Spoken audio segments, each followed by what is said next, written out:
कल मैं इनके बारे में पढ़ रहा था। रिटायर्ड आईएएस भी रहे और एनिमल वेलफेयर के चेयरमैन भी रहे। उसके उपरांत आपकी इस गौ सेवा धाम में सेवा भी कर रहे हैं। तो यहाँ हमारी संस्कृति के साथ शिक्षा जुड़ गई है और सबसे बड़ी समस्या हमारी यही है। आज हम अपने घर में कुत्ता को पालना चाहते हैं, बुरा नहीं मानना, मैं थोड़ा पक्षपाती हूँ।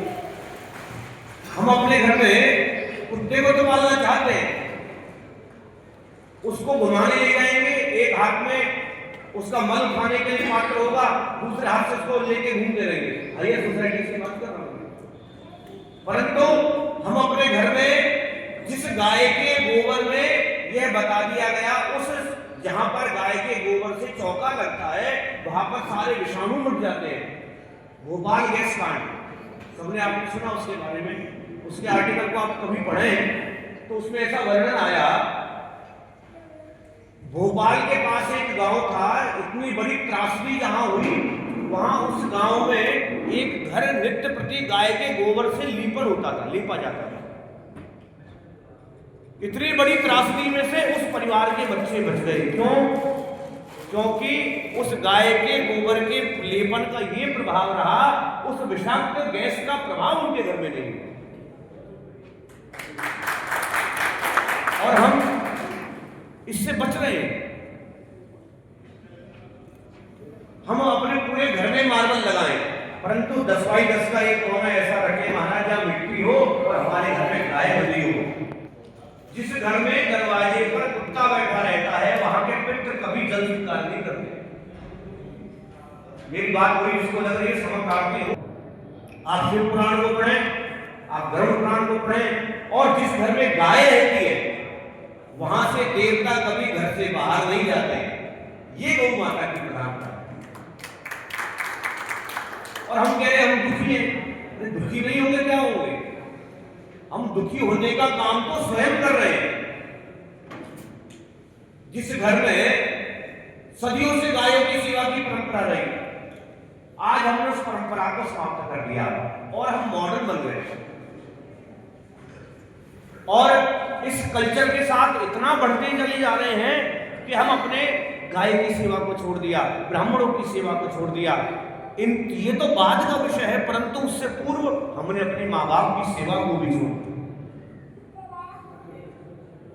सोचने का विषय है। हम लोग शिक्षित हैं, हमारा धर्म बनता है हम अपनी संस्कृति को जीवंत रखें। अरे आप 29 दिन खूब पैंट शर्ट पहनो, खूब टाई लगाओ, अपने ऑफिस को अटेंड कीजिए, पर महीने में एक दिन ऐसा हो जो हमारी संस्कृति के लिए हो। उस दिन आप यज्ञ करो, उस दिन आप धोती कुर्ता पहनो, उस दिन तिलक लगाओ, उस दिन गाय की पूजा करो, उस दिन अपने माता पिता की सेवा करो। बहुत पैसा कमा लेना जीवन की सार्थकता नहीं है। जीवन की सार्थकता है हम अपने इस जीवन को किस दिशा में ले जाकर के विश्राम करेंगे। बड़े हर्ष का विषय रहा आज हमारे मंच पर भी उपस्थित सुभाष जी का जन्म दिवस है। ये जन्म दिवस नहीं है, ये है वैदिक जन्म दिवस। क्योंकि वैदिक नीति के अनुरूप हमारे यहाँ किसी शास्त्र में लिखा देखा आपने कि केक काटना चाहिए, कि मोमबत्तियों को बुझाया जाए। हमारे यहाँ तो दीपक जलाने की प्रथा है, हमारे यहाँ तो जन्म दिवस पे दान करने की प्रथा है, हमारे यहाँ पर तो गौ ग्रास खिलाने की प्रथा है। हमारे यहाँ कहीं लिखा है। आप जाएं, आप ब्राह्मणों की सेवा करना चाहते हैं, नहीं करना चाहते, कोई विषय नहीं, परंतु आपके पास अगर समय है, भगवान ने धन संपत्ति दी है, तो जाओ, कम से कम गाय को जाकर के एक लोई भी आटे की खिलाया होगे, थोड़ा सा भूसा भी खिला करके आ जाओगे, तो आपके पितृ प्रसन्न हो जाएंगे और आपका जीवन सफल हो जाएगा।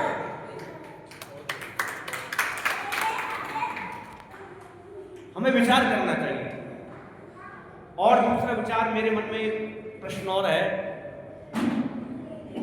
हमारे यहाँ जितने भी सदस्य बैठे हैं 90% सदस्य 50 के 60 से प्लस होंगे। किसी भी संस्थान को चलाने के लिए युवा शक्ति की परम आवश्यकता होगी।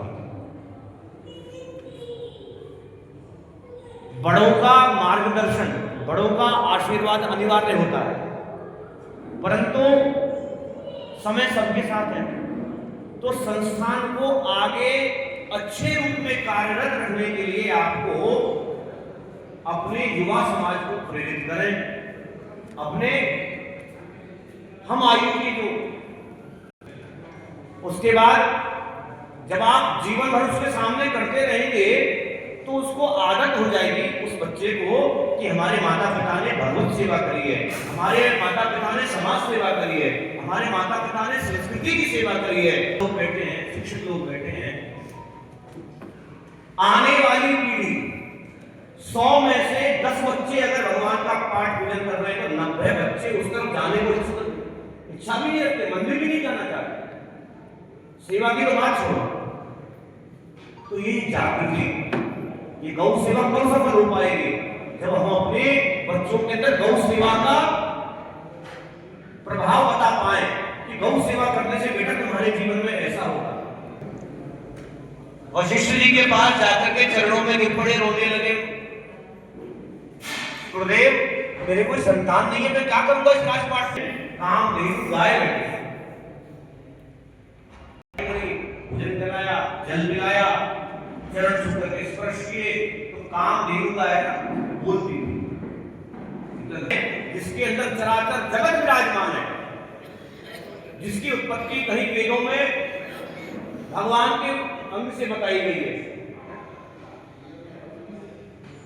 तो जितनी हम गाय की सेवा करेंगे, जितनी संस्कृति की रक्षा करेंगे, जितना हम अपने बड़ों का सम्मान करेंगे, यानी हमारे जीवन में उतना ही आनंद रहेगा।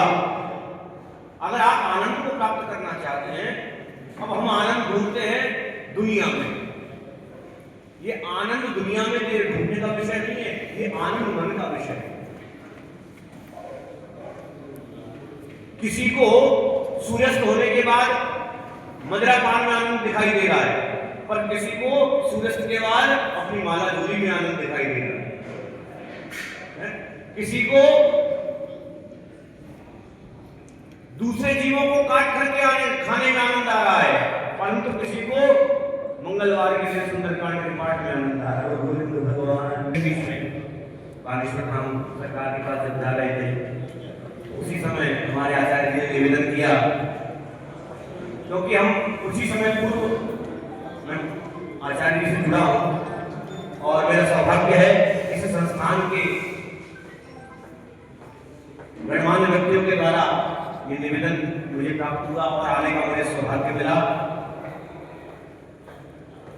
क्योंकि किसी भी स्थान पर एक बात और, मैंने सबसे पहले मंदिर का ही दर्शन किया। आना तो इस गेट पर था, मैंने पीछे वाली गेट पर गाड़ी रुकी, सोचा मंदिर है, एक से रास्ता होगा, तो मंदिर के दर्शन करने गया। बिहारी जी के दर्शन किए, राघवेंद्र सरकार के भी दर्शन किए।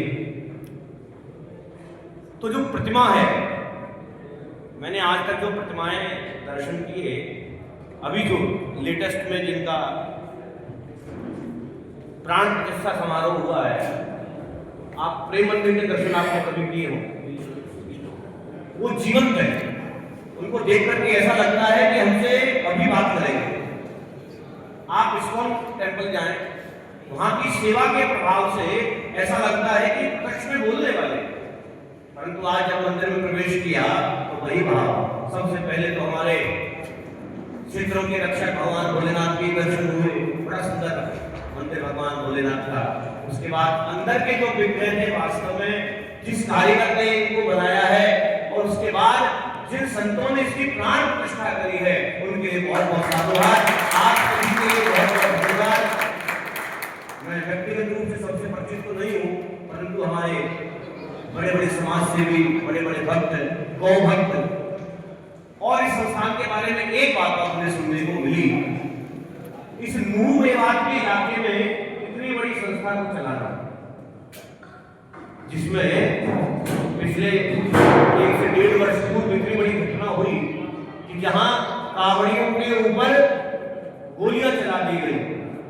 आज भी जहां गायों को उठा करके काट दिया जाता है, कहीं पर बछड़े के शीश को सड़क पर फेंक दिया जाता है गौ भक्तों के सामने।